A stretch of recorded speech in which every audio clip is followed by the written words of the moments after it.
Good evening to all. Today మీకు constitution గురించి మన రాజ్యాంగం ఉంది కదా, దాని గురించి కొన్ని బిట్స్ అప్లోడ్ చేస్తున్నాను. మీకు ఆన్సర్స్ తెలిసినట్లయితే కామెంట్ బాక్స్ లో ఆన్సర్స్ పెట్టండి, గెస్ చేయండి. మీకు మళ్ళీ టుమారో నేను కరెక్ట్ ఆన్సర్స్ ని అప్లోడ్ చేస్తాను, అప్పుడు చెక్ చేసుకోండి ఫ్రెండ్స్. మరిన్ని వీడియోస్ కోసం మా ఛానల్ ని సబ్స్క్రైబ్ చేయడం మాత్రం మర్చిపోకండి. మీ ఫ్రెండ్స్ కి షేర్ చేయండి, లైక్ చేయండి.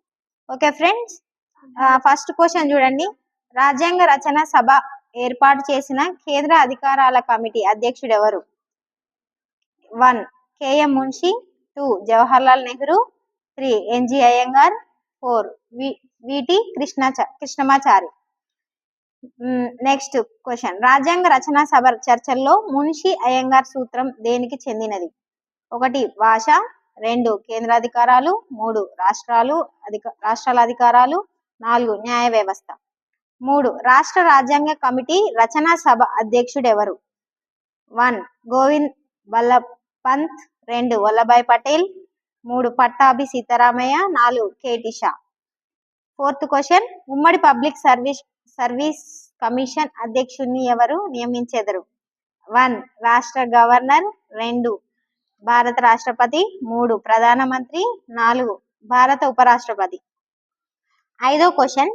భారత రాజ్యాంగంలో పంచాయతీల కాల వ్యవధి సూచించే అధికరణ ఏది? 1 243E, 2 243G, 3 243H, 4 243I. 6th question. ఈ క్రింది వాటిలో ఒకటి భారత రాజ్యాంగంలోని 51వ అధికరణంలో భాగము కాదు? 1 అంతర్జాతీయ శాంతి మరియు భద్రత పెంపు, 2 భారతదేశం యుద్ధ హక్కును కలిగి ఉండడం, 3 రాజ్యముల మధ్య న్యాయ మరియు గౌరవప్రదమైన సంబంధాల నిర్వహణ, 4 మధ్యవర్తిత్వం ద్వారా వివాదాల పరిష్కారంను ప్రోత్సహించబడును. 7th question.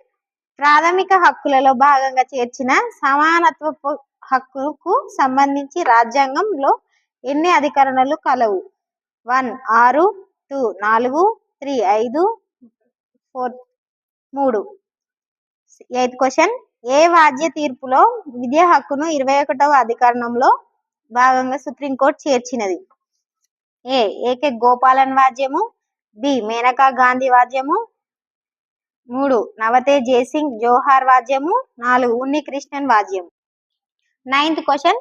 ఏ రాజ్యాంగ సవరణ చట్టం భారత రాష్ట్రపతికి వివిధ అత్యవసర పరిస్థితి ప్రకటనలను వివిధ కారణాల ద్వారా జారీ చేయు అధికారమును ఇచ్చినది? 1 38వ సవరణ, 2 42వ సవరణ, 3 44వ సవరణ, 4 39వ సవరణ. ఓకే. 10th question. ఇప్పటి వరకు భారతదేశంలో జాతీయ అత్యవసర పరిస్థితిని ఎన్నిసార్లు విధించినారు? 1 3 పర్యాయములు, 2 పర్యాయములు, 3 4 పర్యాయములు, 4 5 పర్యాయములు. 11వ క్వశ్చన్. 371F అధికరణంలో ఏ రాష్ట్ర ప్రస్తావన ఉన్నది? నాగాలాండ్, 2 మిజోరం, 3 కర్ణాటక, 4 సిక్కిం. 12వ క్వశ్చన్. భారత రాజ్యాంగంలోని 8వ షెడ్యూల్లో లేని భాష ఏది? 1 Bodo, 2 Maithili, 3 Bhojpuri, 4 Santali. Okay friends, thank you for watching my video. Answers తెలిసినట్లయితే మీరు గెస్ట్ చేసి పెట్టండి కమెంట్ బాక్స్ లో. మీకు రేపు ఆన్సర్స్ నేను అప్లోడ్ చేస్తాను, చెక్ చేసుకోండి friends. Thank you for watching my video.